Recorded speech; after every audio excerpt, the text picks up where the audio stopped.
DJ Envy, Angela Yee, and Charlamagne the God. Wake that ass up. The Breakfast Club is on right I am feeling blessed. I'm talking to the Breakfast Club this morning. Okay. I love coming here. I'm never not going to come here. You guys are good to me. In return, I'm always going to be good to y'all. For a lot of people in the hip-hop generation, the Breakfast Club is where people get their information on the topics, on the artists, and everything like that. In that aspect, radio is still important. The Breakfast Club. When my name come up, respect it. Good morning, USA. Yo.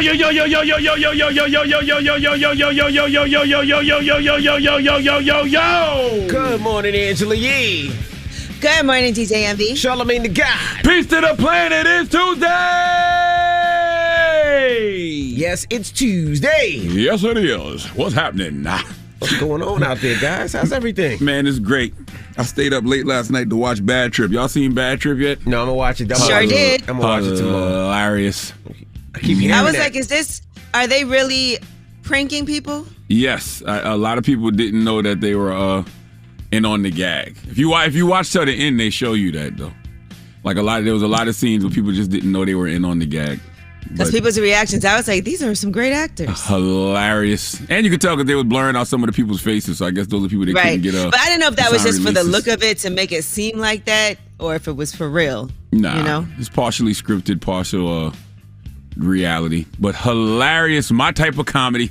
Okay. Don't want to give it away, but it's I'm gonna check it out this good. week. I'm definitely gonna check it out this week. Really good and really gay in parts. My type of humor. Oh boy. You know I love it. This guy's crazy. It is, man. I love it. It's great. All right. Well, we got some special guests joining us this morning. Who we got? Chantelle Callaway and Regina King. Oh, man. Chantelle is the homie. She has a great game that, we play at Kickbacks called Rhyme Antics. Rhyme Antics, And yes. Rhyme Antics is currently in Target and in Walmart. And if I'm not mistaken, she is the first black woman to have a game in Target or Walmart, if I'm not mistaken. I believe so. Yeah. Well, we'll talk to her today. And then Regina King. Huh? Regina King? Why you keep saying Regina King, man? I was like, wow, King. Regina King was on the show? That's what I was thinking, too. I was like, I missed that one. I'm sorry, Renee. If must have did that one by I was like, herself. nobody told me Regina King was going. Yeah, I didn't see that. Renee King. Yes, Renee King. And she has a website called what is it called? Eddie? Somebody help me. Y'all got to get it together. Yeah, we got to get it together. Usually they have it sitting here waiting for us, but today, nah. We'll tell you in a second. But she'll be on the show to tell you exactly what it is. But it's a crowdsourcing website. We didn't sell that good. We didn't sell that good enough.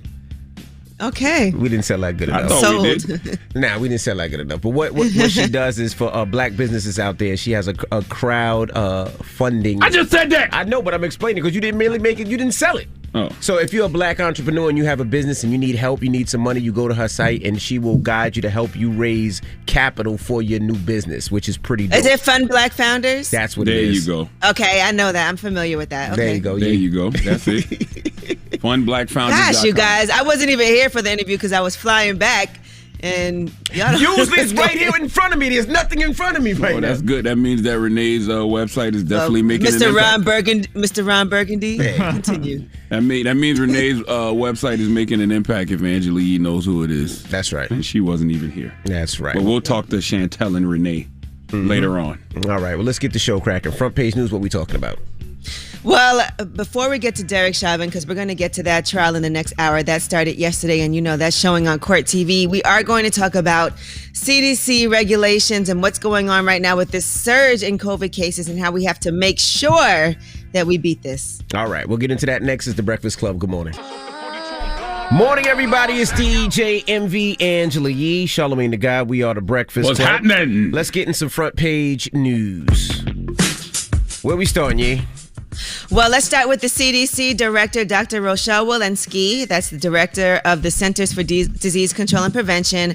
She has signed an extension on the moratorium on evictions through June 30th. So you cannot get evicted if you're unable to make rental payments until June 30th as of now. That's amazing. And originally, it was set to end March 31st, but now they're giving renters 90 more days of relief. Now, Rochelle Walensky is also concerned about this surge in numbers when it comes to coronavirus. Here's what she had to say. I'm going to pause here. I'm going to lose the script, and I'm going to reflect on the recurring feeling I have of impending doom. We have so much to look forward to, so much promise and potential of where we are, and so much reason for hope. But right now I'm scared. So I'm speaking today not necessarily as your CDC director, but as a wife, as a mother, as a daughter, to ask you to just please hold on a little while longer. You said they moved the evictions another 90 days?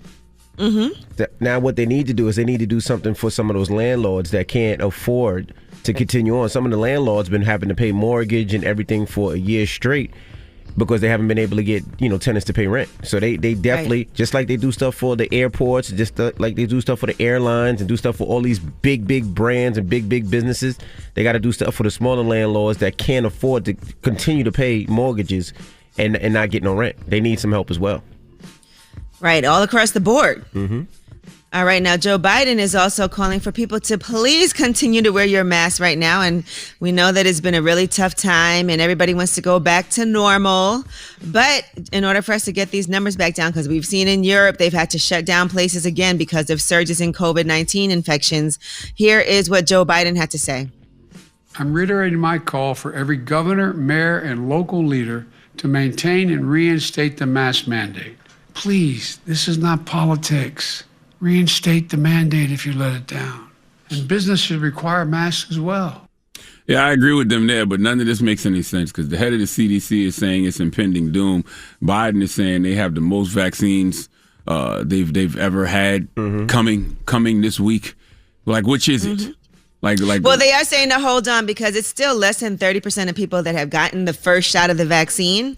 And so you still want to make sure for herd immunity, I think it has to be like 75 to 80%. So you want to make sure that people can still get it and still get the vaccine. They still got to break. And that's why they're saying just hold on a little bit longer. Continue to wear those masks. Well, they gotta make sure you get. They got to tell the whole story because maybe we didn't play the whole clip because to me, I'm like. Here's some more of what he has to say about the vaccine being available. This week, the amount of vaccines that are going to be available for vaccination sites will be a new record. 33 million doses of vaccine this week. As a result, I'm also pleased to announce that we're on track this week, just 10 weeks after I became president, to achieve nearly 75% of Americans over the age of 65 getting at least one vaccination shot. When I took office on January 20th, that number was 8%. No, I totally understand that, but I'm talking about the fact that, the head of the CDC says it's impending doom. Like, you're all going to die, but what about the vaccine? What's the point of the vaccine then? And they still got to explain Texas and what's going on in Well, Texas. you know what? So somebody from Texas did hit me, and they said the thing is that people are still wearing their masks, even though it's not mandated. And so that's part of the reason. Yeah, that's what I'm just telling you what somebody from Houston right, I seen that hit us up. But we're still wearing masks in New York and New Jersey. We have to wear masks in New York and New Jersey. Right. We're not, because a lot of businesses are still saying you have to wear a mask to even go inside, whether or not it's mandated across the state. And so some people are still voluntarily wearing their mask because they're concerned about their own health and other people. So that might be part of the explanation. Just because there is no mask mandate doesn't mean everybody's not going to wear one. So what's going to stop the impending doom? What's going to stop us all from dying? To hold off a little bit longer, they're saying, a lot of people went out for spring break. A lot of people are saying, well, we don't have to wear a mask, so we're not going to. A lot of people are having these huge gatherings. A lot of clubs and businesses are reopening. And so they're saying, hold off. Make sure you still wear your mask. Make sure you're still social distancing. Make sure you get that vaccination when it's available to you.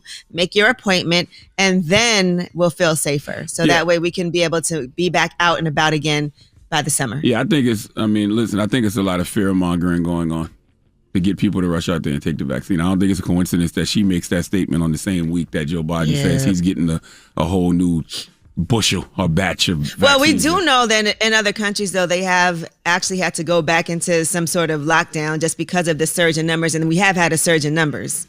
It has been spring break. So if it means that you just have to wear your mask when you go out, just do that, even if it's not mandated. Yeah, that's just all. wear your mask. I think what we're trying to say here, America, is whatever Georgia, Florida, and Texas is doing, that's what we all need to be doing. Right. Because it seemed like they got Florida had a surge in numbers. Really? Yeah, but even their surge in numbers doesn't match New York and New Jersey, and we're still shut down a majority of the time. We still have to wear masks, so they just can't explain that. Like people say, oh, in Texas, yeah, we wear our masks, but we wear our masks in New York and New Jersey in cases of spike. But they open in Texas. You can go to a restaurant at full capacity. You can go to a venue and watch sports. You can go to your kids can play football and your kids are going to school. So they just got to explain it. I'm shocked about them wearing masks in Texas. I would think that if it's any place they feel like, a mask is unpatriotic or whatever they was trying to say, it'd be Texas. Yeah. But a lot of businesses are still saying if you want to come in here like a Target or whatever, you have to wear a mask. Right. Well, so I'm wearing mine. Me too. All right. Well, that is your front page news. All right. Get it off your chest. 800-585-1051. If you need to vent, hit us up right now. It's The Breakfast Club. Good morning. The Breakfast Club. This is your time to get it off your chest. Whether you're mad or blessed, we want to hear from you on The Breakfast Club. Oh, man, on the line, we got the boy Trav. Trav, what up? Trav. Yeah. We also got Nick G on the line. Nick G, what up? Man, what's cracking, y'all? Trav, you got to say something to say, Nick G? Listen, I'm not going to say what I want to say. Congratulations. What do you want to say? Hold on, Trav. We don't know you to censor yourself. There's nothing you can say, Trav. I think I had the better single. No, you didn't. I think that I think that my song has more replay value. No, it doesn't. Get out here, Trav. No, it doesn't. As far as a single is concerned. No, it doesn't. I don't know if you know what a structured single is as far as just a hook. Oh my gosh. Hold on. Trav. All I know is Sean Stone was going hard against you. He was coming at me for supporting you. You know what's crazy about that, Yee? The whole reason we got into this is because Nick randomly called up one day and started going in on Porta Potty Guy for no absolute reason. And I told him First of all, his name is Sean Stone. Oh, man. First of all, Sean Stone should have nothing to say to Trav because Sean Stone lost. Just because somebody else beat Trav, you can't cheer and act like that's your win. You acting like Red from Friday. You ain't knocked Debo out, Sean Stone. Okay? First of all, because I never got knocked out because my diss had nothing to do with this man because he told me. Trav, you lost. Don't be a sore loser, Trav. Don't be a sore loser. I'm not a sore loser. There's nothing worse than a tender top. Well, Nick G, congratulations. Nick G, how you feeling this morning, Nick G? Like a top? Man, I'm at work. Mad in the mug, I'm at work. But I just wanted to tell y'all, man, thank you for letting us do this. It was fun.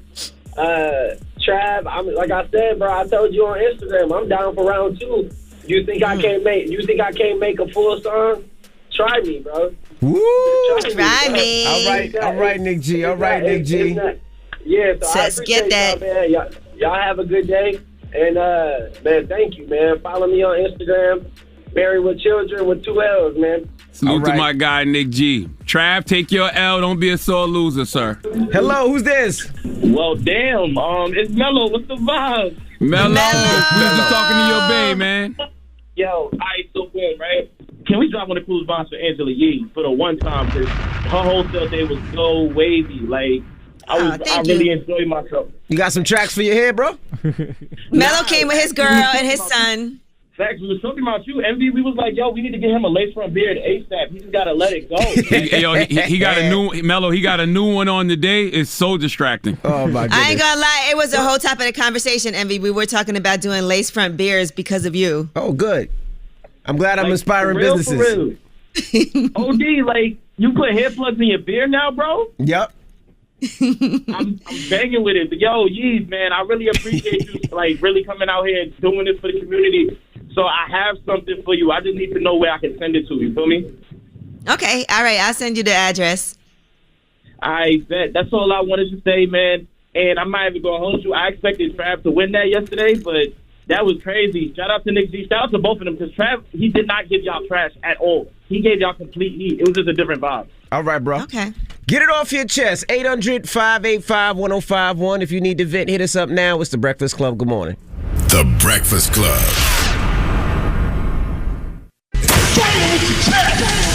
This is your time to get it off your chest, whether you're mad or blessed. So you better have the same energy. We want to hear from you on The Breakfast Club. Hello, who's this? Hey, peace and blessings, man. What's going on, world? Oh, here we go. Why you laughing? What's up, Sean? We got What's up, Sean Sean? Stone on the line. What's up, Charlamagne? What's up, Envy? What's up, Angela Yee? What's happening, What's Ken? up? Man, all I want to say is, what happened to that boy? Yo, you didn't win though. Yo, Sean, you can't. Yo, you sound like Red. Yo, listen, you sound like Red and Friday right now. You didn't knock Debo out, bro. That was all Craig. You ain't had nothing to do with that. Hold on. But Travis not Debo at all. He was Debo to you. Hold on, Charlamagne. I've been admit that Trav beat me in a rap battle. I don't care. But at the end of the day, Nick G whooped that boy ass. That don't got nothing to do with you, and you should not be gloating in that. That is not your win. That's not your win. You still got to get your get back. No, listen. My get back is rocking with Nick G. I'm actually Nick G manager now, man. Oh yeah, shut up, you definitely Red from Friday. Go ahead, get your chain back. Go grab your bike. That's my bike. I did that. Yeah, Red. Yo, Charlamagne, hold on. Yo, Nick G, that dude is a special dude, man. You know what I mean? He represents Milwaukee. Go to my flyer on my Instagram. Go check out Nick G's Laker back, man. You didn't get that win though. Yo, Sean, stop trying to live vicariously through Nick G, bro. How you gonna say, yo, that's my win? You can't live vicariously through Nick G. Nick G is the man. You not This battle Sean got Stone. crazy. You didn't do nothing. What happened to that? You think we wasn't involved? He really gloating like he sent the hit on Nick G. Hey, what's up, man? Get it off your chest. Hey, yeah, DJ Envy, quick question, man. I work for Dish Latino, man. We trying to see if we can get you to do a promotion for us in Spanish, man. Okay, DJ Envy. All right, you work for Dish Latino. Say it in Spanish then. Hey, DJ Envy, necesitamos para hacer un commercial en español. That definitely You can't doesn't say sound right. commercial. Come on, what's un commercial? So Spanglish. A commercial. You know, we need you out here, man. How do you say your bid is artificial in Spanish? I don't know, to be honest. CC, my Spanish is así. I will. You gotta holler at my Latino manager, Dramos. Oh man, hey man, I know a Dominican when I see one, man. I do too. Goodbye, man. Have a good one. Goodness gracious. Hello, who's this? Yeah, what's going on, Envy? What's going on, Charlamagne? Good morning, Angela. It's Rick. Good morning. Rick, peace. I'm good, man. How are you guys? Hey, blessed, black, and highly favored. Likewise, my In friend. Envy's case, blessed, black, and highly died.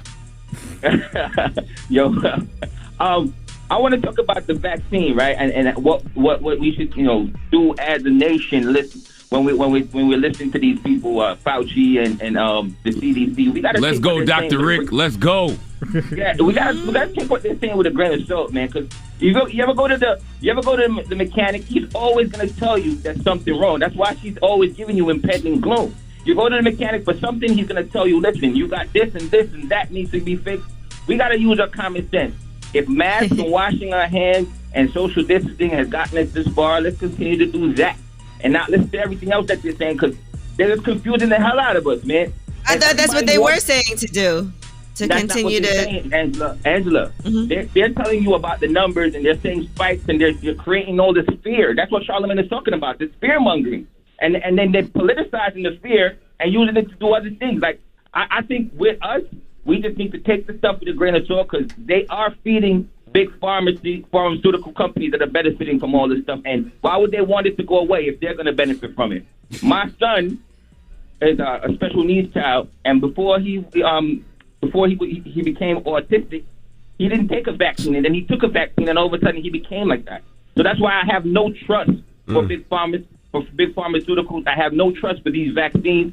What vaccine did your son take, sir? Rick? The MMR vaccine. And the MMR vaccine when he was younger, the measles, mumps, rubella vaccine, when he was 3 years old, and he was fine up until that point. And if you look it up, one in 20 kids in Jersey is autistic, especially boys. They have some. Okay, so you're saying people should not get the vaccine. I'm not saying that. I'm just saying you gotta use your own common sense and do your own research and look things up for yourself, and not just go on there to listen to what they're saying on the news all the time, because they have agendas behind whatever they're doing. You have your agenda is your family. Their agenda is validating their job, and their agenda is politicizing this whole thing. So you got to be careful. So I know people have taken the vaccine, and I'm not telling no one not to take the vaccine. But, do your research and use your common sense and not just, be like sheep. I'm with you. Listen, I'm not an anti-vaxxer at all, but I'm just paying attention. I'm just observing everything, and there's plenty of doctors, white and black, who tell me don't rush out there and take the vaccine yet. I got some doctors who tell me they're not taking the vaccine until this coming fall, and they were saying that to me since last fall. So. Well, I am just going to continue to wear my mask when I'm out and washing. I always wash my hands constantly. So yeah, 100%. I mean, even though I took the vaccine, there's nothing going to change. I'm still wearing the mask. I'm still going to be making sure that I wash my hands and all that. Nothing changes. But it does seem very strange that the head of the CDC said it's impending doom, and then Joe Biden says we got more vaccines coming than we ever had before. It just sounds like fear mongering to make sure that you go out there and get that vaccine. I see they just. I think she just meant impending doom if you continue to act like nothing's wrong as the states are opening back up and continue to not wear your mask. She's just saying make sure you continue to do these precautions. All right. Well, I see they opened up the age limit in New York of individuals that get shots. So now you can 30. sign up for an appointment 30 and up. And then I think they said by next month, in a couple of weeks, you'll be able to be 18 and up or something April like that. April 6th is 16 and up. 16 April and up, 6th is 16 and up. 16 and up. Today is 30 and up. Yep. All right. Get it off your chest. 800-585-1051. Now, we got rumors on the way? And by the way, just because it's open, you still got to get an appointment. Yeah, you just can't run up in there and be like, give me my shot. No, you gotta it's really hard to do. Yeah. And I saw Joe Biden did say everybody's going to be able to get one within 5 miles of where they live, too. All right, so coming up, we're going to talk about a little Nas X versus Nike with these Satan shoes. Now there is a lawsuit, and we'll tell you what's happening. No, that was coming. All right, we'll get to that next. It's The Breakfast Club. Good morning. The Breakfast Club. This is The Rumor Report with Angela Yee on The Breakfast Club. So listen up. Well, a lot of controversy surrounding Little Nas X right now, ever since he put out his new video from Montero, Call Me By Your Name. And then he also dropped these Nikes. They were not official Nikes, but they were Satan-themed Nike Air Max 97s. And allegedly it has a drop of blood in each pair. There were 666 pairs made. By the way, they sold out in less than a minute. And he was explaining why he did that. He said people already demonize who I am and put me in a painting of, okay, he's evil, he's doing this, he's doing that. So it's like, you know what? I'll take that. I'll be that. And I'm going to make the best of it. So you can get those sneakers in case you couldn't get them already by tweeting to enter Mischief's lottery drawing competition by April 1st. But Nike is suing the maker, that's Mischief, of the Little Nas X Satan shoes for trademark infringement because they have nothing to do with these sneakers. So they want to make sure there's no confusion. Well, that company had to know that was coming. I mean, the way they marketed it, it actually, sounded like Lil Nas had a sneaker with Nike. And that's horrible publicity for Nike because it does damage to their brand and reputation. So, that company had to know a lawsuit was coming. Yeah, but I couldn't figure out how they got so many pairs of Air Maxes to make those sneakers. They got 666 pairs of Air Maxes and were able to cut them open and put blood in them. Like, who gets that many pair of Nikes? Man, whose blood was it? Is there for sure blood in it though, or is that just know. That's how they how would you know? I don't know, right. but why they marketing it like that then? I don't know. That's a question for the company, like not us. Like why they shouldn't be marketing it like that if it's not real blood. Now, this same company also did put out custom-made Jesus shoes in 2019, so I guess now this is their new thing. Well, I love lawsuits. It's the corporate way to punch somebody in the mouth, and you're not going to win against a company like Nike. They money too long. And what's crazy is if you're going to do something like this, at least get something out of it, because I didn't even know the name of the company until you said it just now. Mischief? Yeah, I knew about Lil Nas X and Nike, but I didn't know about that company until you said it just now. It's interesting because legally, we'll see what happens.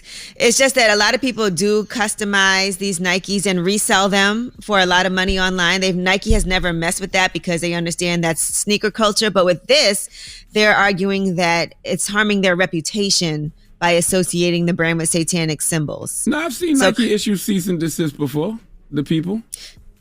Well, they said normally Nike does not do that. They said normally a lot of people do custom art on their shoes and they resell it. Nike's aware of it. They've done nothing previously really because of the sneaker culture. But with this one, because it's a bad look, that's different. I remember when they sent Rick Owens a cease and desist. Like, I've seen them send cease and desist out before. I mean, those are bigger designers, though. You know what I mean? Rick Owens is a huge designer. What's the difference, though? You don't act like Nike don't do this. Nike don't play that.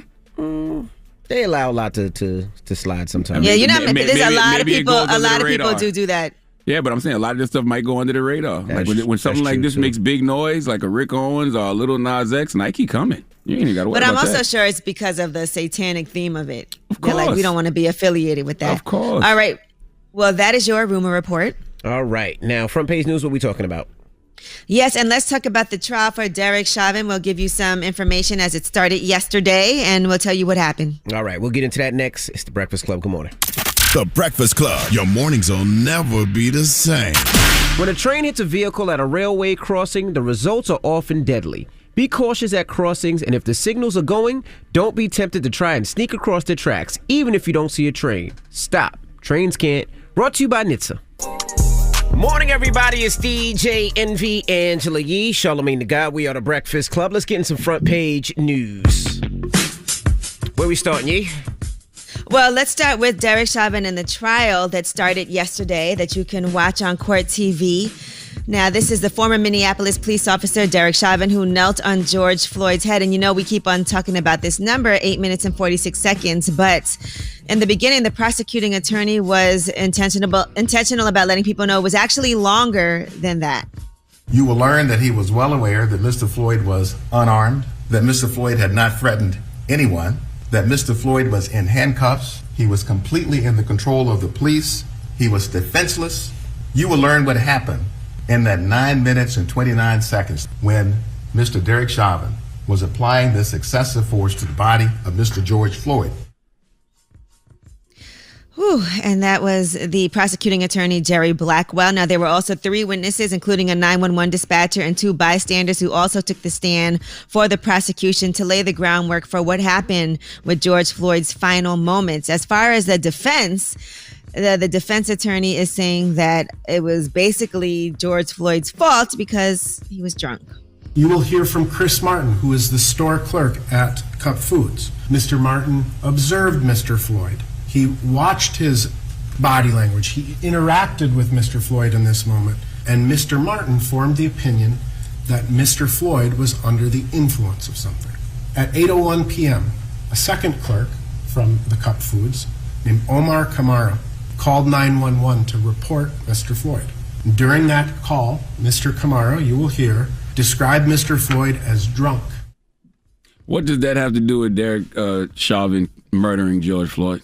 Do you see how so what the defense attorney is trying to do, Eric Nelson, is trying to prove that there were some health issues so that it wasn't the knee, but a combination of drug use. Here's what else he had to say about George Floyd. You will hear evidence of what happened in the Mercedes-Benz in the 20 to 30 minutes prior to the police arriving. You will hear from Mr. Floyd's friends, Shawanda Hill and Maurice Hall. This will include evidence that while they were in the car, Mr. Floyd consumed what were thought to be 2 Percocet pills. Mr. Floyd's friends will explain that Mr. Floyd fell asleep in the car and that they couldn't wake him up.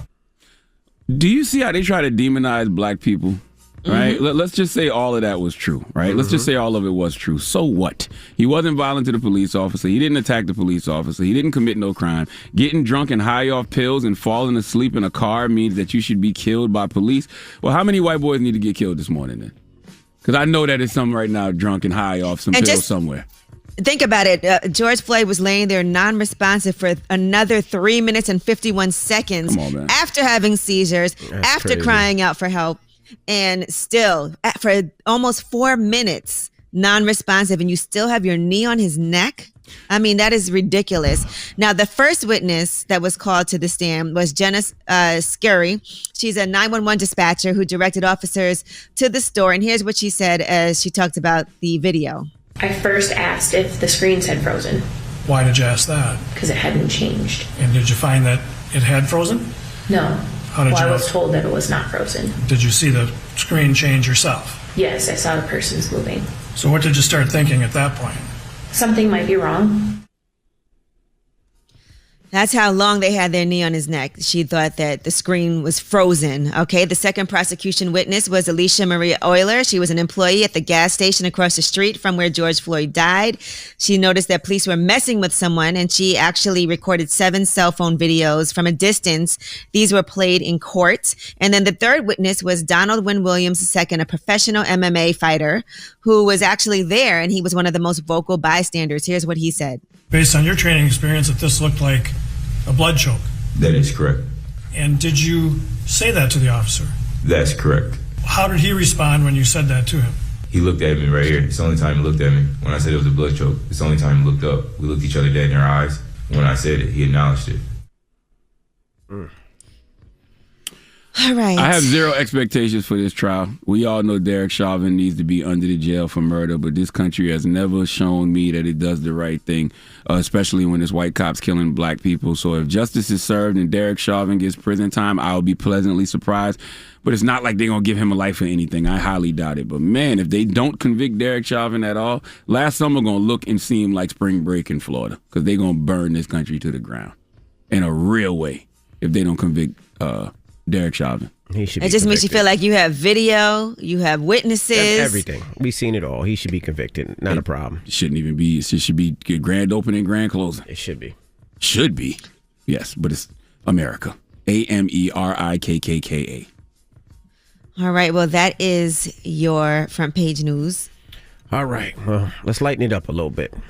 When we come back, we have some special guests joining us. We have Chantelle, Callaway, and Renee King. Now, that's right. Chantelle Callaway is a game owner. She owns a game called Rhyme Antics that recently got in Target and Walmart. That's right. She's the first black woman to have a game in Target and Walmart. You see, I'm holding up Rhyme Antics right here. You see me on Revolt. You see me. You see me. All right. And also Renee King. Now, Renee King is the founder of FunBlackFounders.com. Now, that is like a crowdsourcing where if you're a black entrepreneur and you need some help, you need some money, where you put your product on there, they help you raise money to get your product going. I mean, there's so many different products on that site. You should definitely check it out anyway. You can donate $1 to help somebody, that's or $20 right, to help somebody, and that's Fund, F-U-N-D, blackfounders.com. And we're going to talk with them. And not only are we going to talk to them, that's what we're going to do for Chantelle this morning. We're going to raise money for her in Rhyme Antics, because it's one thing to be on these shelves at Walmart and Target. It's another to stay there, but we'll discuss it. All right. Keep it locked. It's The Breakfast Club. Good morning. The Breakfast Club. Morning, everybody. It's DJ Envy, Angela Yee, Charlamagne the Guy. We are The Breakfast Club. We have some special guests with us this morning. That's right. We have Chantelle Callaway, who's been up here before. She has the game Rhyme Antics with us. Good morning. Good morning. And you brought Renee King with you. Good morning, ladies. Good morning. So why are we here today? Well, first of all, how is Rhyme Antics doing? Don't be afraid to flex, Chantelle. Don't be humble. How has Rhyme Antics been doing? Rhyme Antics is doing great. I've been working a lot. I was up here in 2019. I've been working very hard, and Rhyme Antics just made Black history by becoming the first Black-owned game to be sold in Target and Walmart. Hey. So you I've been about on this. the How long ago was grind. that? That was when I talked to you. That was you was fighting to get it in the club. And you were telling me how difficult it was. Yeah, to get it in So those I was stores. only in Target at that point, and so I won a pitch competition through Essence Fest and Walmart, and then that's how I was able to get to Walmart. Congrats! Yeah, thank that you. That is amazing. Thank you. Well, what was the process of getting the game into Target? That was also a pitch competition I won. But it took 2 years after winning that pitch competition of me really fighting and following up with the buyer consistently and, fighting for my spot to be in there. And so, yeah, it's been a 10-year journey, and I've just been fighting, for, our place as Black inventors in these big box stores, because, less than 1% of, I'm so sorry. We own less than 1% of the occupancy in these stores. There's less than 30 products are Black owned in Target and Walmart. And when you go in there and you see, 20,000 products, only about 30 are maybe Black owned. So, those statistics, they're so low, and, we just have to really fight for our place. But I am here today because I'm actually raising money for the business because, now that I'm in big box, I'm like, I have to sustain that success, and it's been pretty hard. So, I need to raise money for a marketing budget and to manage logistics and more inventory. I was going to ask, like, when you do Target and Walmart and these stores, and they say, okay, give me 100,000 games. Mm-hmm.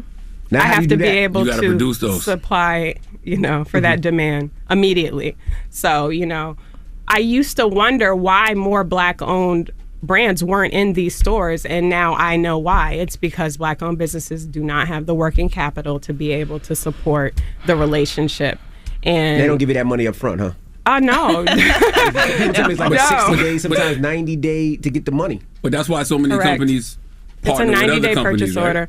Yeah, I mean, there's partnerships. You can take out loans. You can, but for someone like me, an entrepreneur who's bootstrapped from the bottom up, I've put all my personal credit on the line to fund the business. Like Black entrepreneurs don't have the access to capital that white entrepreneurs necessarily do. And so that's why I wanted to bring Renee King up here, because I decided to do a crowdfunding campaign and raise money for the business through her platform, which is fundblackfounders.com. And so, there were a bunch of different platforms I could have chosen, but I wanted to go with hers, and, it didn't take much. Just, how she really cares about Black founders and the challenges that we face. It was like a no-brainer for me to go with her, so we're supporting each other as Black female business owners. Talk to us about it, Renee. What is fundblackfounders.com? So we are a Black founder-friendly rewards crowdfunding platform, and essentially what we do is we help founders like Chantelle raise money to start or grow their businesses. What Black founder-friendly means is that we understand Chantelle's experience, right? Like our biggest issue that she just mentioned. Black entrepreneurs are starting businesses with less than $30,000, and they're literally using their personal credit. They're using day job salaries. They're putting like everything they can to do this. Versus white entrepreneurs are starting businesses with over $106,000. That start capital is crazy. That gap, that's the problem. So when we're like thinking like, why aren't there more Black-owned, games in Walmart and Target? That's the issue. Like 20% of Black businesses, 20% of Black people start businesses, but less than 4% of them actually survive, and it's because of capital. Mm-hmm. They don't have resources. So we jumped in and created Fund Black Founders because I was actually at a conference for Black founders, Black women founders, where there was an investor there who shamed the group for not being able to raise a friends and family round.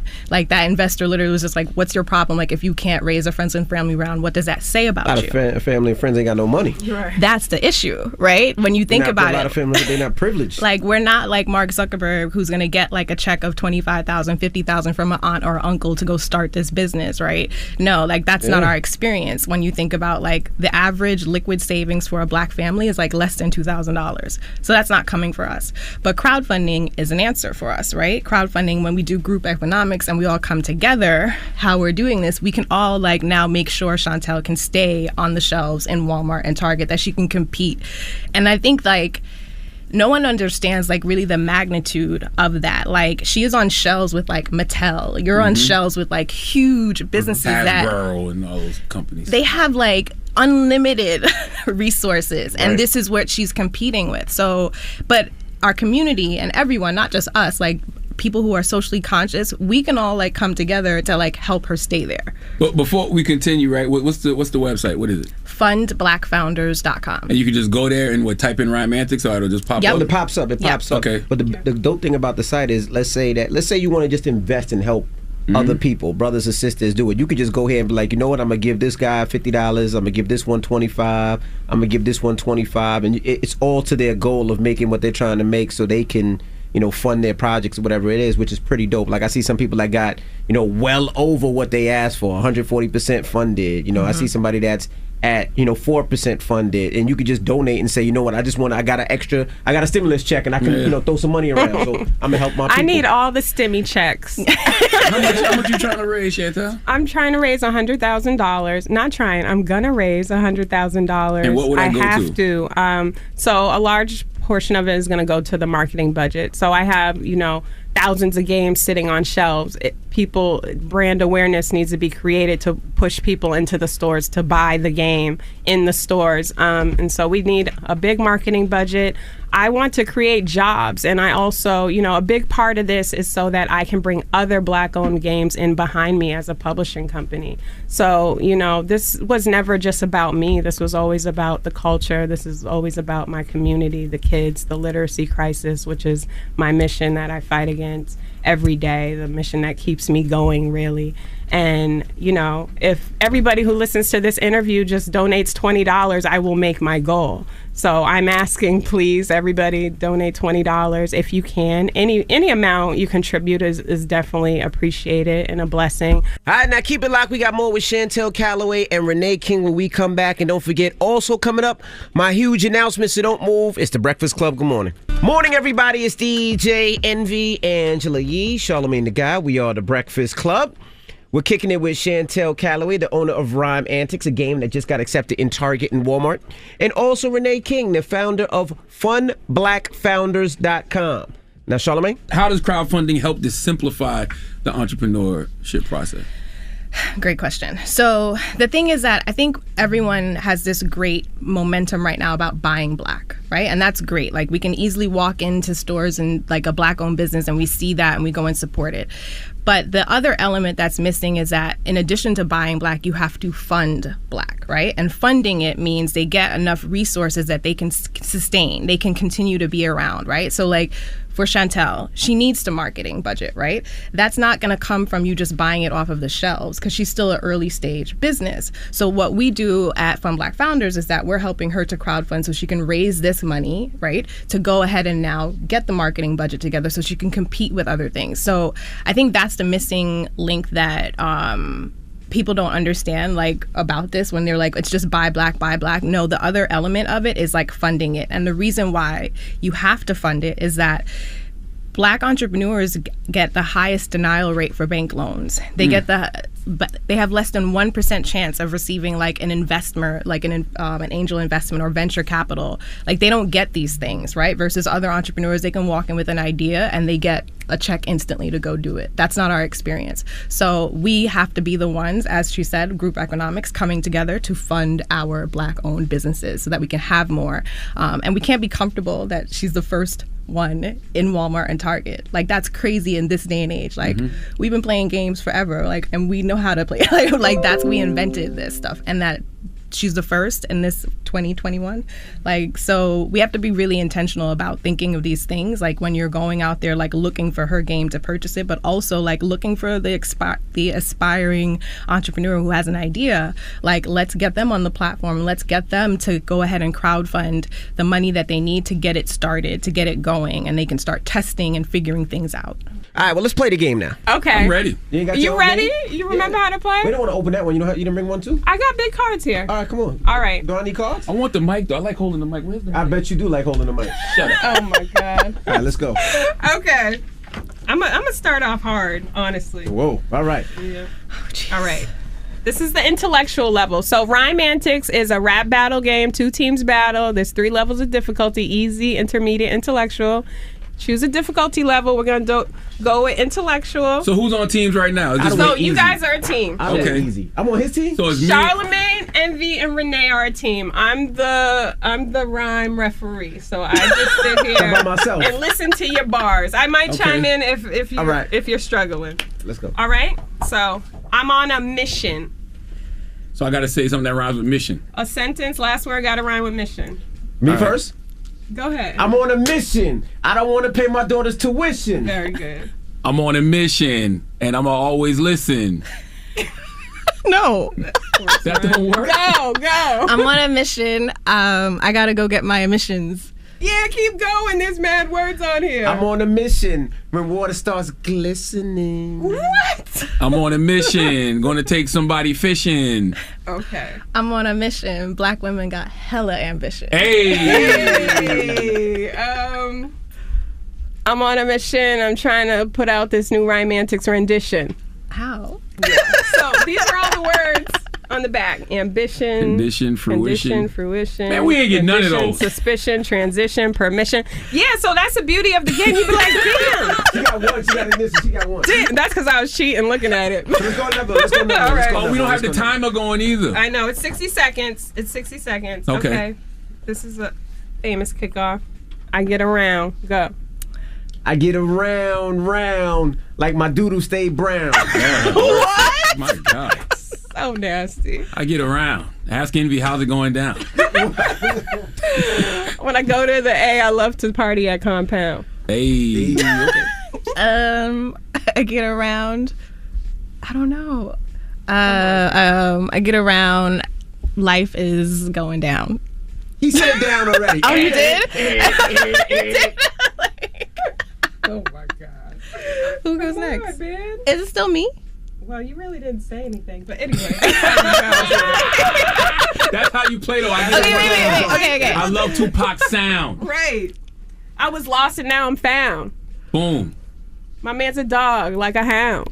I get around. I don't want my car to get impounded. I don't know.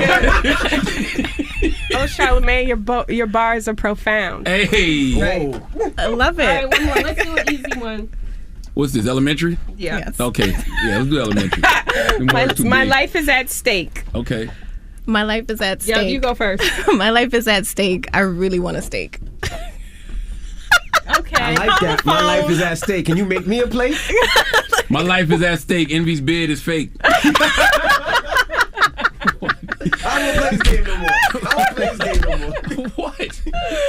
Oh my God. Damn, Envy. Is it though? No. Yes, it definitely is. My life is at stake. Envy, give it that Beijing a break. It's not your go. Oh, I'm sorry.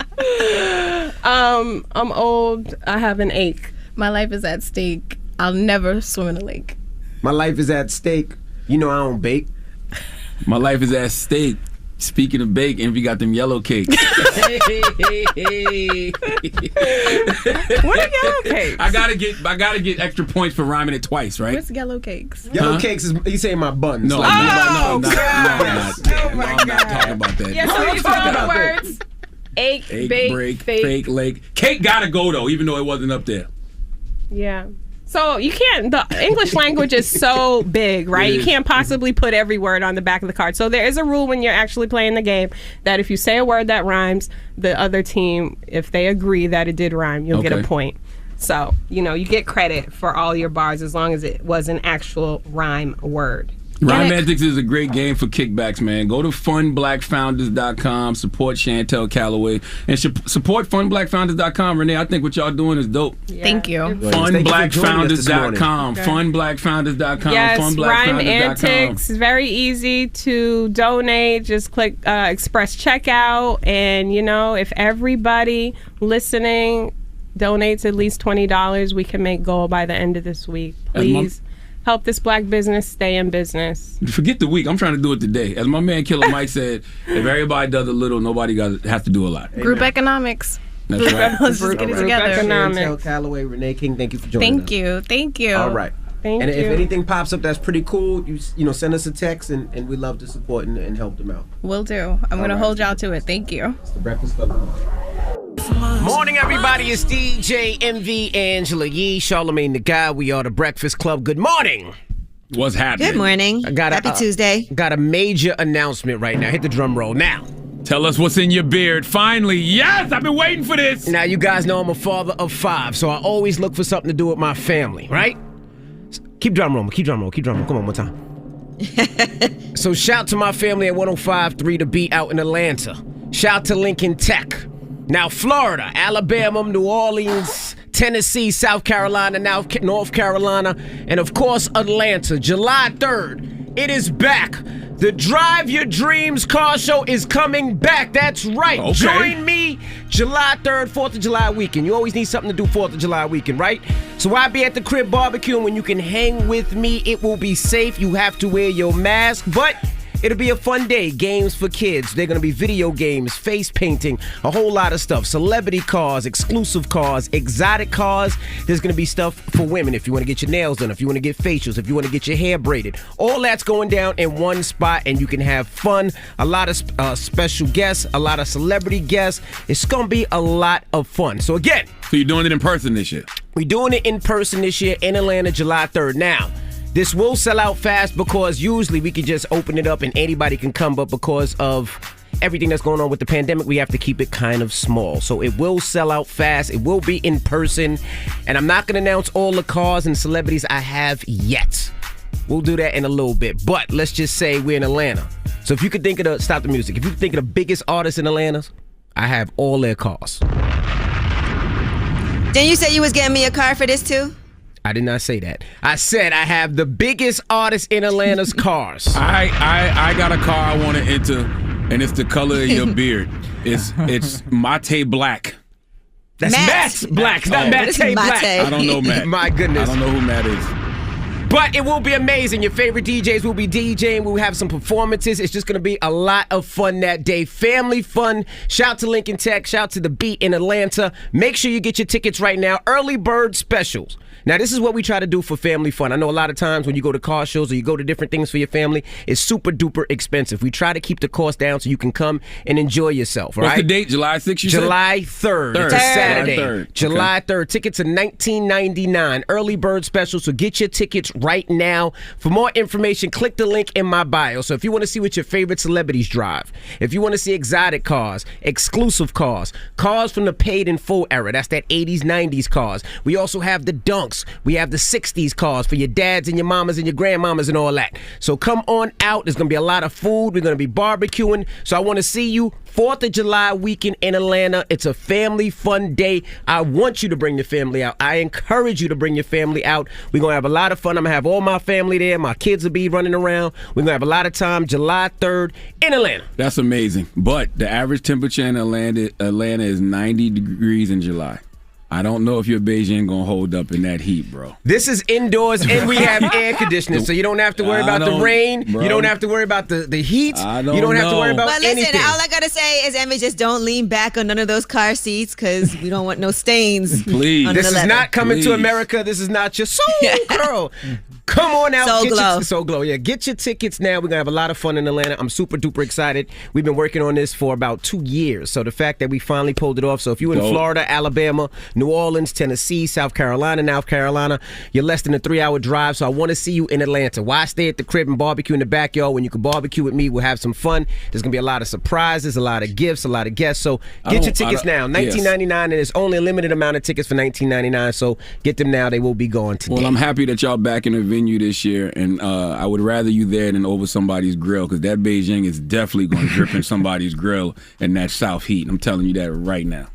Okay. Why are you ruining this man's moment? I had one issue with your announcement. Yes, what's that? Women are not the only ones who like to get their nails done and get facials and do all of that. It's men too. So for everybody, look at Envy's you face. can get your nails. Anybody get your nails done. Somebody had to give him a facial. And I know Envy loves a good facial.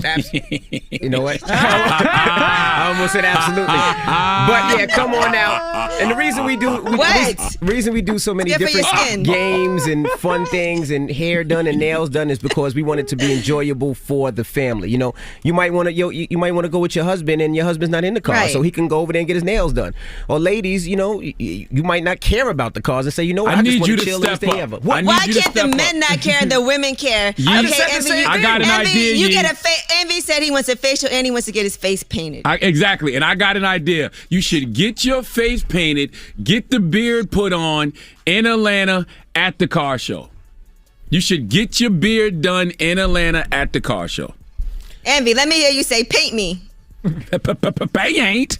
It's the paint. You know what? See, that's why I can't do anything. I try to announce my car show. I'm so excited. I've been working for a long time. We happy for you. And everything is like, hey, get the pay. Oh, come to the car show, and everything's going to show you how he does it. That's right. We happy for you, man. Okay, listen, by the way, the best paint job at the car show is going to be your face. That is a fact. There's not a car that's going to be there that's going to be painted better than your beard is right now. All right. Tickets are on sale right now. Eventbrite. I hate y'all mother effers. All right, let's get to the rumors. Let's talk Bow Wow, man. It's about time. I hate y'all. Rumor report. This is the Rumor Report with Angela Yee on The Breakfast Club. All right. Well, Bow Wow was recently talking to Hollywood Unlocked, and he was talking about co-parenting and making sure that what do you do when you have a child, but the child has a half brother or half sister? Here's what he had to say. Would you support her other kid the same way you support your daughter with that? Absolutely. And that was a question I asked Jermaine, right? Because Jermaine has the same exact situation, right? He has Shania, but Shania has a sister. I would always ask Jermaine for that type of advice. Like, I know it's going to be a time where I go to the house and maybe pick up Shy and her little brother might want to come too. How does that work? I look at it like when the kids are involved, it's just a positive situation. I'm prepared for whatever it is in the future that I'm supposed to be prepared for as far as my duty as being the best dad that I can be. At the end of the day, it is family, and that's her brother, and that's her sister. Oh, that's incredible. Mm-hmm. My daddy didn't introduce me to none of my half sisters. when did you meet them? Later on in life. Goodness. Like way Are y'all later cool on now? in life. Yeah, I mean, I don't really speak to them. So y'all not that cool? Nah, I mean, I like, hey, cool? Yeah, I don't speak to them. Exactly. One of my barely met. Like, I only met her because that came out in the divorce when my mom and dad got a divorce. That he had another daughter, and the other one I met before. Salute to Tara and Sarah. Jeez, that's awkward at Christmas, wouldn't it be? No. Do you get them a gift? Do I do what? Do you get them a gift for No, Christmas? no. What about those South Carolina family reunions? No. Damn. Okay. They weren't at those. It's awkward. Okay. Wow. All right. Well, shout out to them. Now, Versus has teamed up with Peloton, and this collab will allow people at home to work out to artists featured on Versus competition. So you can do a Brandy versus Monica run. That's led by Rebecca Kennedy. That starts March 29th. And there's another bike ride that's led by Cody Rigsby and Emma Lovewell and all kinds of things. So yes, you can use these playlists and have a good time with Versus on Peloton. They are not playing. No, they not dropping the clues bombs for Tim and Swiss, man. Absolutely. That's what they're supposed to be doing, though, right? Absolutely. And that's why I keep trying to tell people, like, everything that Versus does right now is a win. They literally started it a year ago on Instagram for fun. That's right. Now it's a business where people got equity in Triller. Now they got deals with Peloton. It's all a win. It's all gravy. They playing with house money. Yep. Mm-hmm. And that's part of the fun when you do these classes is the music, right? The music is like, okay, we got one more hill to go. And then they got to play like music that's inspiring for that. So I can see how that could be great. All right. Now, Sharon Osbourne, as she is leaving the talk, according to reports, she's going to be walking away with a $5 to $10 million minimum payout. Of course. And she was also able to say that it was her decision to leave the show, according to a source who told Page Six. Now, they said that not only is she getting money, but she's also free to speak about it. She's been on that show for 11 years. She wants to give her side of the story. She knows all the secrets. I knew she was going to end up suing and getting some type of severance. I don't know if she sued, but she definitely got a severance. Yep. Now she can speak about it, so she probably end up getting a big-ass book deal. You know what I mean? Like, it's a win for her. All right, now Piers Morgan, in the meantime, did a column published for the Daily Mail yesterday, and he's talking about what happened with Sharon Osbourne's departure from the talk, and he's called CBS the cowardly broadcasting system. He said that's what CBS stands for in the wake of all of this happening. He said it's an absolute disgrace. And given how Cheryl Underwood defended her friend George Lopez when he did say racist things that were caught on camera, it's disgustingly hypocritical of her, as is the behavior of CBS, the cowardly broadcasting system who so pathetically bowed to the woke mob, illiberally baying for blood like a bunch of crazed language policing fascists. You know what's going to be crazy about the talk now? Everybody's going to be walking on eggshells because everybody's going to be waiting for somebody else to mess up. Like if Cheryl says something people don't like, or the other women of color on that show, it's going to be a whole mob of people ready to point the finger at them and say, okay, now you got to get them out for what they said. All right, now Vanessa Bryant is asking a judge to dismiss her mother's financial support lawsuit. This is really sad because after Kobe Bryant passed, both Vanessa Bryant and her mom, Sophia Lane, have become estranged, and that's because of Sophia Lane's financial demands. Imagine demanding that your daughter financially take care of you for your lifetime right after she's lost her husband and her daughter. You know, so now Vanessa Bryant is asking the judge to dismiss this. And this is also because when Sophia was going through her divorce and trying to get financial support from her husband, Stephen Lane, and Stephen Lane was saying that Kobe Bryant had purchased a $1 million home for her mother, Kobe and Vanessa, and he didn't have to provide spousal support. She said these stories were false, and she said, I would never permit Vanessa to do such a thing. I have not and do not, nor should I be required to rely on Vanessa for my support. So now they're bringing that back up in order to dismiss these claims. Get it? I'm a little confused. Well, I you know what? That's crazy.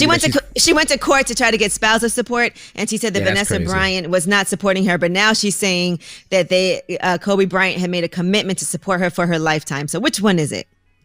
I mean, you don't have an obligation to necessarily support your mom or dad, but I mean, I think that you would. But not if my mom sues me, though, right? Yeah, don't take me to court for it. I mean, I think that's just, I don't know that situation. that's heartless. Yeah, they might not F with each other. Exactly. Blood is just blood. Like, you know, I think that's your mother, though. You don't. Vanessa Bryant said, my husband and daughter passed away unexpectedly, and yet my mother had the audacity to do a television interview speaking negatively of me while shedding tears for a car and a house that were not in her name. She has removed all her diamond jewelry, emptied the apartment I provided, and put away the furniture to make it look like she doesn't have my support.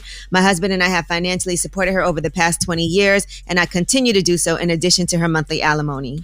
You know how some things you hear in the news and you feel like you shouldn't be hearing this or seeing this? This is how I feel about this situation. Absolutely. I feel like this is like family business. Right. Well, it's public now, so I just feel like, listen, she's been through a lot. I'm sure she's got you. You ain't got to take her to court and sue her for money to support you forever. All right. Well, that is your rumor report. All right. Thank you, Miss Yee. Now, I just want to say for the car show, too, kids 3 and under are absolutely positively free. You can bring your kids. And Coach K. Stop the music again. Thank God. I'm too. Coach K. I'm looking for you, Coach K. DJ Mars. I'm looking for you. Those guys have an amazing car collection. Well, if you're looking for them, you need to take that paint off your face because they're not going to recognize you. You look like you're undercover. Everything can't be a joke. You look like you're undercover right now. Who you giving your donkey to? Garrett Miller. He needs to come to the front of the congregation. We would like to have a word with him, please. All right, we'll get to that next. It's The Breakfast Club. Good morning. The Breakfast Club. Your mornings will never be the same. Angela here, and the General Insurance has been helping people save money for nearly 60 years. They offer the quality coverage you deserve at prices you can afford. Make the right call and go with the General. Call 800-GENERAL or visit thegeneral.com. Some restrictions apply. This don't be a donkey, because right now you want some real donkey. It's time for Donkey of the Day. So if you ever feel I need to be a donkey, man, hit me with the heat. Did she get donkey today? Please tell me. Absolutely. I had become donkey of the day. The Breakfast Club, bitches. You're a donkey. Donkey of the day for Tuesday, March 30th goes to Garrett Miller. Who is Garrett Miller? Well, Garrett Miller is a domestic terrorist, a member of Vanilla ISIS, a proud soldier in that racist redneck regime, Al-Qaeda. Now, law enforcement officers are arresting people who stormed the Capitol on January 6th every other day, it seems like. Better late than never, I guess. I don't know why these folks weren't arrested on the spot. I don't know what these people are being charged with. It doesn't seem like it's much of a media production behind any of these arrests. I mean, when you think about how I think, what's her name? Park Cannon was arrested last week at the State House in Georgia for simply knocking on the door while Brian Kemp was signing a bill in place to keep niggas from voting. Okay, I mean, I know the circumstances are certainly different, but it sure does feel like Park Cannon's arrest got more media coverage than the arrest of the mayonnaise mob. But these Trump-loving thugs have been getting arrested, and a lot of these members of a neck called Red have been trying to get low. Okay, they got tired of chasing waterfalls and decided to retreat back to the rivers and trailer parks that they're used to. Now, one of my favorite pastimes is reading about these hillbilly hooligans and how shocked they are when they get arrested. Oh, it's nothing better. See, Garrett is one of more than the 300 human jars of Hellmans who are facing federal charges in connection with the attempted coup that happened on January 6th. I still haven't gotten over this. Okay, all these corn-fed, Confederate-loving clodhoppers attempting a coup in America on the Capitol building, and folks acted like it was just an influx of people wilding in Florida during spring break. And like those kids at spring break, they documented that whole coup via social media, okay? That's how all these hayseed-loving hicks have been getting caught. Sidebar, I bet you make a killing selling hayseed flavor hookah to these hillbillies, but I digress. Back to the cracker at hand, Garrett Miller. Now, let me tell you about old Garrett. Old Garrett got arrested, and on a recorded call immediately after his arrest, Garrett told his mother, "Mom, I don't think I've done anything wrong, and now I'm being locked up." Garrett's mom replied, allegedly, "Well, let me call my brother, a.k.a. your father, and tell him what's going on." Now, listen, Garrett Miller is saying he didn't do anything wrong. Well, let me run down the list of things he did wrong. The reason I know he did these things is because he documented himself on social media. Garrett Miller posted a selfie showing himself inside the Capitol building. Did you hear me? Garrett Miller posted a selfie showing himself inside the Capitol building. Another Facebook user wrote, "Yeehaw! Bro, you got in? Nice!" Miller replied, and I quote, "I'm not making this up. I'm putting no halal cart-style white sauce on this one whatsoever." Garrett said verbatim, "Just wanted to incriminate myself a little, LOL." Garrett Miller was also part of the same mob of local yokels that not only breached the Capitol and later threatened to kill AOC and a Capitol police officer. See, little tidbits like that is why I don't understand why all the good people don't realize it's us versus white supremacy. Okay, they wanted to kill AOC and a Capitol police officer. I repeat, they wanted to kill AOC and a Capitol police officer. In fact, AOC tweeted, "Impeach." One word, that's it. Garrett Miller tweeted back, "Assassinate AOC." In a January 10th Instagram post, Garrett Miller said the officer who shot and killed a woman in the crowd of rioters should get a televised execution. He also believed the officer was a black man and called him a prize to be taken. Prosecutors said this, okay? Oh, and Garrett also said, "He will swing. I had a rope in my bag on that day." All of this is documented on social media. He wrote these things. Now, I don't speak fluent bumpkin, but I think that all these things I'm reading are considered wrong. Remember the wrong he told his mom he doesn't think he did? Yeah. Hey, Mom, did you call Garrett's Uncle Dad yet? Because maybe he can explain to Garrett what he did wrong. Do I even have to get into the fact that he bought tactical gear, ropes, and potentially, by his own admission, a gun to the Capitol on January 6th? Now, he could get donkey of the day for everything I just named. Case closed. That's more than enough evidence, and he has more than enough to receive the credit he deserves for being stupid. But it gets worse. If there was any doubt that Garrett Miller was indeed raising holy incestuous hell at the Capitol on January 6th, let's go to WFAA ABC 8 for the report, please. 34-year-old Garrett Miller used social media to show his part in the Capitol riots, and now federal prosecutors are using those as the best evidence against him. The same Twitter, Instagram, and Facebook post where he proclaimed, "What I witnessed was beautiful, and next time we bring guns," was where the FBI also found multiple death threats he made against Congresswoman Alexandria Ocasio-Cortez and Senator Chuck Schumer, and against the Capitol police officer who shot and killed a female protester. Miller was arrested at his home in Richardson the morning of President Biden's inauguration. The FBI says he was still wearing a pro-Trump t-shirt and that in his house and vehicle, they recovered a rope and grappling hook, a tactical vest, gas mask, a suitcase with boxes of ammo, an AR-style rifle, shotgun, handgun, and a crossbow with arrows. His attorney offered a statement from him, an apology. "I believed I was following the instructions of former President Trump, and he was my president and the commander-in-chief." Oh, please. Listen, let's go back to my part. I want to hear the part. This is the part that he's receiving donkey today. Go back to the part where they say he had on a pro-Trump t-shirt. Let me hear that part. Miller was arrested at his home in Richardson the morning of President Biden's inauguration. The FBI says he was still wearing a pro-Trump t-shirt. Would you like to know what the pro-Trump t-shirt said? Yes. It had a picture on it. The picture was of former celebrity-in-chief, twice impeached President Donald J. Trump, and it said, "Take America Back." And it also said, "I was there," with the date, Washington, D.C., January 6th. When he was arrested, that's what he was wearing. There he is. Please let Kathy Griffin handle my white work. Please give this giant jar of mayo the biggest hee-haw. How do we ever let those people become the dominant caste system in this country? How? How did that happen? Cracker ass, cracker. Oh! Oh my goodness. All right. Thank you for that donkey today. Now, when we come back, somebody put Charlamagne in the movie.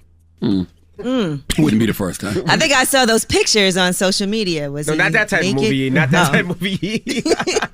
now, tell us who's coming up next, Charlamagne. My guy, Eddie. I don't know how to pronounce Eddie's last name. I'm pronouncing Eddie's last name wrong for years. What's Eddie's last name, E? That's why I asked you. Huang. What is it? Eddie Huang. Yes, that's my guy. He's an author. He wrote a book back in the day that turned into a TV show called Fresh Off the Boat, and he just made his directorial debut with a movie called Boogie. That's right. That Pop Smoke is one of the stars in, and I had to step in, and I have a role in the film as well. Morris Chestnut wasn't. Oh boy. No, they wanted to cast Morris Chestnut. Oh God, we got to verify that. Okay, well, you know what? Let's ask Eddie. We'll verify that with Eddie whether or not that's true. This is a basketball movie, right? Definitely didn't mean to cast you. This is a basketball movie. I am playing a coach. He plays the basketball. He plays the basketball. I am playing a basketball coach, a recruit. Okay, which fits my skill set. Oh my goodness! All right. But he did. There was a couple other people that were supposed to play this role, but they weren't available. So I had to fill in for my guy Big Morris. I will verify or deny those claims. We shall see. It's the Breakfast Club. Good morning. Okay. The Breakfast Club. Everybody, it's DJ Envy, Angela Yee, Charlamagne the Guy. We are the Breakfast Club. We got a special guest, Charlamagne. Oh, my man Eddie Huang. Eddie, what's happening, brother? What's good? How you doing? I'm blessed, black, and highly favored. I always be wondering, am I pronouncing your last name correctly? No, I mean you got a unique pronunciation that nobody else pronounced, which I kind of like. You came up with your own shit, so I never correct you. What is it? Huang. But you say Hong, and I think it's kind of funny, so it's cool. Huang? Huang. Yeah. Break Huang. that down for me, because I don't hear the G. Yeah, I mean, it means yellow in Chinese. Okay. It means big yellow, Huang. So in Chinese, that's how you say it. But you stick to how you doing it. I think. I'm gonna just say Big Stepper Eddie H. That's what I'm gonna say. Yeah. How about that? Well, the movie Boogie is actually out in theaters, and then it's going to be streaming right this weekend. So that's a big deal for you. How was it for you? Did you ever, when you did this, I'm sure you didn't predict that there would be a pandemic and then the theaters would be shut down and all of that. So talk to me about the decision, because I know a lot of filmmakers have been trying to make that hard choice about whether or not they want to have it streaming only, whether they want to actually have movies in theaters. So for you, Boogie being your directorial debut, what was the thinking behind the release for you? Well, I'm funny. Like, I just go off astrology. So I'd be reading Susan Miller and I read The Pattern, and I'm a Pisces. So they gave me like a number of dates. There was a date in March, there was a date in April, there was a date in May. And then there was also, Focus was cool. They're like, look, if you want to try to hold out, like, we'll work with you on a later date. But I was also seeing the vaccine roll out, and I was just reading the astrology, and I was like, it's a Pisces film. Like, let's go. Like, I felt good about March. My birthday's March 1st, and I was just like, let's do March 5th. So it also was a time where there weren't like the big Marvel movies coming out, because you got like Black Widow coming out later, and you got a bunch of other Marvel films. I mean, we went up against Tom and Jerry, and we went up against Raya the Last Dragon, but I think we did really, really well. For a film this size, those are like $100 million films, and ours is, after the taxes, like somewhere in like the 6 range. So I'm pretty proud of what we did. Eddie, I respect you, man, because like you so unapologetically about you and your people, and regardless of what it is that you do, it's always Asian centered, and I think that's dope because I watch Boogie and I'm like, man, Boogie's a great film, but it makes you Google certain things you may not be aware of, you know, whether it's lingo, language, things about the food, jokes, whatever it is, and then it makes you appreciate it more. It's like a Wu-Tang album. Like I when you grow up and you get older, you start putting all those things together. Oh, that's what they were talking about. Yeah, you know, that's so funny you said that because I would reference Ghostface all the time in meetings because, you know, I do keep it very authentic and specific to like how Chinese, Taiwanese people operate in the home. And a lot of our customs don't make sense to Americans, other producers. And I would say, yo, do you understand what Ghost is saying when he said Jurassic Plastic Booby Traps? No, but you were banging that. That's right. And I was like, you know, I think you texted me too. You're like, yo, I didn't understand a lot of the things in the movie, but if you make it cool, people will want to search for that. People will want to figure it out. And for me, philosophically, I was like, I have two choices. One, make it authentic and make it cool and hope people chase that rabbit down the hole. Or the other one is kind of curve it, compromise it, suture our culture and make it more American or more white so people will get it. And I was like, that's not the point. I could never do that. That's real. You know, it's an interesting time here now, too, because we've been talking a lot about stopping this Asian hate that's been going on because of the Donald Trump calling it the China virus and the Wuhan virus, right? And I've seen a lot of pushback from people in the Black community. It's hard for me because I'm Black and Asian. And so I look at it from both sides, but I've seen a lot of pushback from people saying, oh, well, Asian people don't like us anyway. And Asian people treat Black people awful. So what are your thoughts on some of the things that have been happening? Because I see both. Of course, I see people who are standing up, right, and saying, okay, any type of hate is wrong and stop Asian hate. But then I also see a lot of people saying, well, they don't care about us. They come in our communities and they set up shops and they don't care at all. So why should we even bother to help them? That's their fight. What do you think? Yeah, I think this is a really good question, Yi, and this is one I was hoping we would get to talk about because I'm familiar with your background and you know I seen you back in CV a long time ago, and then but no, you know, for me, even in the scene, the first scene in present day in Boogie, when it's Boogie and his father and Uncle Jackie in the film, the song playing in the car is Yellow Man, Mr. Chin, which is a song about Jamaican people, Yellow Man himself. Yeah, complaining about the Chinese man, the Chinese shops in Jamaica and the treatment of Jamaicans in those stores. These are the same stories people told, you know, in the post LA riots with the Korean stores and things like that. And there's always been friction in the Black community between Asian and Black. But then there are also wonderful stories about Asian and Black people living together, working together. The Yellow Panthers on the West Coast. You know, I was very inspired as a kid just watching like Bruce Lee teach Kareem Abdul-Jabbar Kung Fu. Mm-hmm. You know, I was inspired the way, you know, Houston welcomed Yao Ming. You know, I remember that interaction. There's many incredible examples of Black and Asian people working side by side. So, you know, I seen Amanda Seales' video. She went to my high school. She was going off about, you know, how she doesn't she didn't want to support Asians in the Stop AAPI hate movement. I ignore her. There's also people on the Asian side that are like, it's our time now. You know, we're always asked to stand with BLM and we're always asked to be part of this movement, but where's our support now? And I'm like, homie, look around. There is support. You know, we can always go look at the bad apples in every community and we can focus on that. But there is a lot of incredible Black Asian solidarity. And that's what I choose to look at. And that's what I choose to continue to promote because we all have a common problem, which is we are fragmented in this country. We are not allowed to be whole human beings. We are constantly pushed down. And even when you just look at the way Black women are presented in American culture, hypersexualized. The Asian man is desexualized, emasculated. That's a big reason why I chose to have an interracial romance here that in many ways subverted the stereotypes of Asian men and Black women in Boogie. I think it's one of the most important things this film accomplished.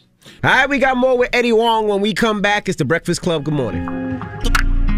Morning, everybody. It's DJ Envy, Angela Yee, Charlamagne the Guy. We are the Breakfast Club. We're still kicking it with director Eddie Huang. Now, Charlamagne? Yeah, I wasn't aware of the black Asian tension. I guess, you see a movie like Minister Society, you think about stuff like that. Or, you do have you walk into a store and you might get profiled, but when you black, I feel like that happens all the time, right? But my thing is, man, even if you do feel that way, enemy of my enemy should be my friend. Like, the real battle is us against white supremacy. Exactly. And that is the battle, and it's going to take all of us. It's not going to, it can't just be black people fighting that battle. And I also can understand why some black people are frustrated, because for many generations, a couple generations, Asian people have not participated in politics like that. There's not that many of us that were out there, but there always were some. There always were some in New York. There's some in Seattle. There's some in Oakland. Oakland, I think, is probably the best example of black and Asian people living side by side, coming together, and you see how influenced, both communities are. It's a beautiful thing when we do the work together, and that's what I want to continue doing. How was it in Hollywood getting a movie like Boogie made? With all of that being said, how was that experience? I know you've had not the most pleasant time with Fresh Off the Boat. So let's discuss Hollywood and what it's been like for you to bring these stories to life. It's really hard because, I feel like I can say I was the first person in this generation post, oh my God, All American Girl. I mean, Fresh Off the Boat was the first time, I believe, in 20, 25 years that an Asian family was on TV again. And I was basically presenting an entire alien group of people to Hollywood. And they really made us compromise and conform. I understood what happened. But even after that, to sell Boogie, they were like, whoa, this is, now you really want to be Asian. This is a real Asian film, I don't know if people are ready for this. But I mean, when you are a new character in Hollywood and you're representing a new kind of culture, they just, it's very easy for them to say no to you. I was lucky enough that Focus Features believed in it, believed in my voice, and that I would be able to get this across. Yeah, it's bittersweet too, right? Because, I'm watching the film and I'm thinking of the year Pop Smoke had last year musically, and then to come back 2021 and he'd have been starring in a film. Like, what was your relationship with Pop Smoke, and how did you react to his death? I mean, this has been a really tough 2 years. When you guys were talking about the rollout and the date, I was like, that ain't even the one that I was I mean, when we lost Pop, that was like, man, that was the hard one to deal with. It was really hard to look at him every day in the edit knowing he was gone. Because I spent hours in there just watching him and listening to him and looking at the outtakes. And I mean, that's my brother, that's my brother. And, Charlamagne, we had a wonderful day with you on set, right? And I felt like I got to really know you a lot better. But I mean, I had Pop for like 7 days and then we still kept in touch after, and it was just, I don't know, I'm rambling right now, but it was tough. I mean, I remember I tuned in when his mom was on y'all's show, and it was unbelievable to hear his mother talk about him, because that's the Pop that I know. Not to the extent of his mom, but one of the best moments I had, we were standing on the sideline one day and Pop just turned to me, he goes, "Hey, big dog, I was a good kid, right?" I said, "Yeah, of course, you still a good kid, Pop." You're 20 years old, you're still a kid. And he's like, "I used to get good grades." I was like, "I believe you got good grades. Of course you did." And I was like, "But you still a good kid." And he said to me, I turned into a monster. And he said, "Did you watch that World Star video?" So I seen the World Star video. He said, "You ever felt like that?" I was like, "Yeah, that's why I wrote this movie." And he's like, "Yeah, I figured." And he said to me, "I was really a good kid until that happened, and them boys picked on me, and I never wanted to be bullied again, and I became a monster." Wow. And, we used that emotion in the film, and Pop spoke to me about it, but that broke my heart, man. It was really hard for me. How did you know Pop was the guy? Because you casted this in got to be like 2019, right? Yeah. 28. Yeah. So how did you know Pop? I'm gonna go with Pop Smoke. Yeah, well, in New York, you just know, the first time you hear a song and it goes, that's it. You know that song is gonna be banging outside of every car on Fulton Street this summer. It's just like when Shmurda came out, when Young M.A. came out. I remember when 50 and French came. It was like, that's it. The city is his city now. And I remember hearing Welcome to the Party, and I was like, oh, who is this? And I didn't really know who he was yet. I just, that Welcome to the Party is crazy. And we had a situation where we had to cast Monk, and we found out he could play basketball, and it was my homie Despot, who plays the assistant coach, that was like, yo, Pop can play ball, right? I was like, word? Because Steven had already been talking to my friend Raph about like, yo, we got to get Pop in this movie. We were aware of the music, but the minute we found out he was like a good basketball player, we were like, all right, bring him in. And then Pop came to my crib. We played ball. He was a bully. And that was it, man. When we got along, like, we both water signs. I'm Pisces, he Cancer. We just, from day one, we got along. We really saw each other eye to eye. Well, Eddie, tell them where they can watch Boogie, man. Well, it's in theaters. It's in theaters all across the country right now, but it's also on VOD. So please support us. We need this. All right. It'll be on Prime. Like, how can you see it on streaming services? Just so people know. Amazon, Fandango, iTunes, wherever you buy movies. It's not on Netflix. It's not on HBO Max. You got to buy it, but I guarantee you it's worth it. Nah, it's a really good film, man, and like I said, it's a very unique Asian Chinese story. I enjoyed it just because I like seeing other people's cultures. Yeah, I guarantee you will love it unless you're a white supremacist or Word. Big stepper Eddie H. Thank you. Take care, y'all. Peace, King. The Breakfast Club. It's time. She's spilling the tea. This is the Rumor Report with Angela Yee on The Breakfast Club. All right, well, Niecy Nash in an exclusive clip from Red Table Talk, because that's coming back tomorrow, says that she had never been with a woman before she met her wife, Jessica Betts. Here's what she had to say. How was it for your children? My daughters were like, wait, what? My youngest daughter, she reminded me, she was like, wait a minute, Mom. Are you the same mom who was like, girl, I'm strictly d***ly? And I was like, I was like, yeah, but no. Right. And my son was like, wow. So she said she was also not suppressing her sexuality her whole life. She said, I love who I love. And at one point in my life, I married twice. I love those people. And today I love this person. Okay. Mm-hmm. Ain't that the way it's supposed to be, though? All right. Now, speaking of Red Table Talk coming out tomorrow and coming back in that exclusive clip, Charlamagne, you have something happening with Audible tomorrow? Oh, I do. I have a project dropping with Audible. It's called We Got Answers, okay? All the white people who listen to The Breakfast Club, you've got questions you've always wanted to ask the black community but have been afraid to because you don't want to be looked at as racist or prejudiced. Black people, you tired of having to educate your white friends about racism? Well, this is the project for you. See, I assembled a brain trust of black folks who I respect and I learned from.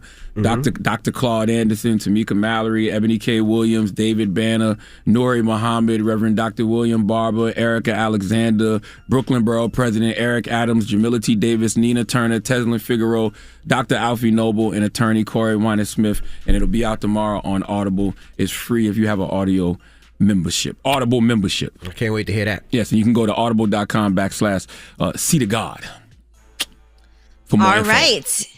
And then there's this rumor that's been going around. You know, Charlamagne does some positive things, but then sometimes he ignites issues. What I do? Justin the Boy was on The Breakfast Club, and here's what happened. You ended Saweetie and Quavo's relationship. Do you feel bad about that, Justin? I didn't do that. I showed up to work, and I did what they paid me to do. Mm-hmm. And, she said what she said, but I think it probably been over before then. So what message did you send Saweetie after she broke up with Quavo? Nah, I didn't say nothing, man. I didn't say nothing. I just feel like she probably needs her space right now from the world. in general, because I felt like they had like the perfect love story on social media. You know what I'm saying? I'd never seen that coming. So, you know, hopefully they work things out though. All right. Well, there's this rumor that's been circulating today. And of course, we don't know that this is true. It could just be somebody said something on Twitter. And it was on Hip Hop Overload where they're saying that Justin LaBoy actually got beat up in an Atlanta nightclub yesterday. So I'm waiting to see Justin LaBoy post something so we know it's not true. First of all, I'm just happy it's finally a rumor and rumor report. Okay, this is actually a rumor. Okay, a lot of truth stuff going on here. Yes, if that rumor is true, which I hope it's not, that don't got nothing to do with me. Okay, I don't have anything to do with that. But I hope it's not true. Yeah, I hope it's not true too. Yeah, I don't want to Justin LaBoy's a good dude, and the Migos a good dude. Because I went right to his page to see, okay, what did he post last? And he ain't posted some hours. 9 hours. Yeah, he ain't posted it was 9 hours ago. I'm a very forgiving person, so if I stop talking to you, you really went too far. That was the last thing he posted. I sent him a text. I texted him last night just to make sure he was good. What'd he say? He didn't reply back. Somebody allegedly gets beat up. You say, "Hey, what's up? You all right?" I said, "You good?" I'm hearing some BS floating around. That's all. I wouldn't answer you either. You're trying to get some information for the morning show. That's not true. I talked to Justin for no reason. That ain't true. That's the first thing I hate when something happens to me and somebody, "You good?" Well, no, leave me alone. My thing with situations like that, you know, if something like that did happen, you know, I would not want it to escalate. Well, correct. You know what I'm saying? So I would, you know, reach out to a young man like that and tell him, like, look, man, if something like that did happen, leave it alone. You know what I mean? No need to try to go get back or anything of that. You know what I mean? Call Offset, man, and call Quavo. Same thing. I would tell them brothers the same thing. Like, you know, they good brothers. Shout out to Offset. I don't want to see us out here beating up on each other and being violent towards each other. No. Envy said, shout out to Offset. You know he's trying to get that car for the car show. No, Offset already said he got me. That's my guy. I speak to Offset. Okay, all right. I'm just checking. I speak to Offset. Man, Offset is amazing. Shout out to Offset. You can really dance, Offset. Offset, I like your hair. You know who can dress? Offset. Shout out to my brother Offset. Yeah, your brother. That nigga want that car so bad in that car show. He's your brother. Shout out to my sister Cardi B. Lil Baby, what up, Lil Baby? Do what you gotta do to get them cars in that car show. Shout out the whole quality control. Shout out to quality. Y'all see y'all working hard out there. Shout out to P. Shout out to P. You know P got some nice cars. And Coach K. Yeah, both of them. He already said that this morning. Okay. Well, that is your rumor report. Hope we helped you. First of all, get your hand off your chin. Shout out to Lil Baby. Unless you plan on doing some fingerprints, stop rubbing on on that goddamn Beijing. All right. Yo, shout to everybody that got their ticket for the car show. We had 1,000 early bird tickets, and they all sold out. So we're gonna open it back up because we want people to come. We want you to bring your kids. We're not doing this to make a whole lot of money. We want to make it so people can afford to come out. So we're opening up more tickets. No, that's not what you said. You said we're going to be opening back up because you want people to come. I'm with you, my G. We're going to be opening up more tickets for early bird special so you guys can come and bring the family, bring the kids. I'm going to bring my kids and family. We're going to have a lot of fun. That's July 3rd in Atlanta, the car show. Your favorite celebrity cars will be there. And I already got the celebrity cars, so I'm sitting here joking with a lot of these people. But because the early bird gets what? What does the early bird get, Envy? Envy, what does the early bird get? I don't trust you. What does the early bird get? The worm. He said it was gay, so what? You know, forget you, man. So, yes, appreciate you. Tickets are on sale right now. Get your tickets, all right? He's focused. Shout to Revolt. Focused this morning. So We'll see you tomorrow. Everybody else, the People's Choices mix is up next. And I just want to shout out to Kev Hart. I can't hear you. I want to shout out to Rose. I want to shout out to Khaled. Who else? Who else got a nice car? This ain't got nothing to do with cars. This is all about the people who have Beijing in their hair. Because Envy is a snitch. Shout to Diddy, man. Envy wants to take everybody down with him. I'm not, man. I just want to say all of their hair except for Khaled look way more natural than yours. Yo, shut up, man. All right, People's Choice mixes up next. Let's go. The Breakfast Club. Your mornings will never be the same. When a train hits a vehicle at a railway crossing, the results are often deadly. Be cautious at crossings, and if the signals are going, don't be tempted to try and sneak across the tracks, even if you don't see a train. Stop. Trains can't. Brought to you by NHTSA. Morning, everybody. It's DJ Envy, Angela Yee, Charlamagne the Guy. We are the Breakfast Club. It's Women's History Month. Who we repping today, Yee? Well, today we are repping for Nichelle Turner from Entertainment Tonight. She was working there for 7 years, and she has been named recently as the show's next co-host. She is the first Black woman to anchor the program in its 40-season-long history. She is actually taking the place of Nancy O'Dell, who stepped away in 2019 to spend more time with her daughter. And now she is hosting the show alongside Kevin Frazier. This is also, by the way, the first time the show has had 2 Black anchors at the helm as well. Here is Nichelle Turner talking at the National Association of Black Journalists. It's Women's History Month, and we're celebrating the most influential women in history. Check out this phenomenal woman. Us Black and brown folks have got to realize that we are in this together. So I love that they are here with us this year as well. But it's a good feeling. It's a really good feeling, and I like seeing people like you. This does my heart a lot of good to see. And I told you I'm the old woman in the club now. I've been in this game for 20 years, but to see kids like you really working and loving the craft and loving this business still, because it is brutal and it's hard. But I got into this business because I believe in the craft of journalism, and I love the creative process, and I love seeing that there are still people in this day and age that have that same passion and have that same feeling and still believe in being the gatekeepers to society and information. And so that just makes me happy.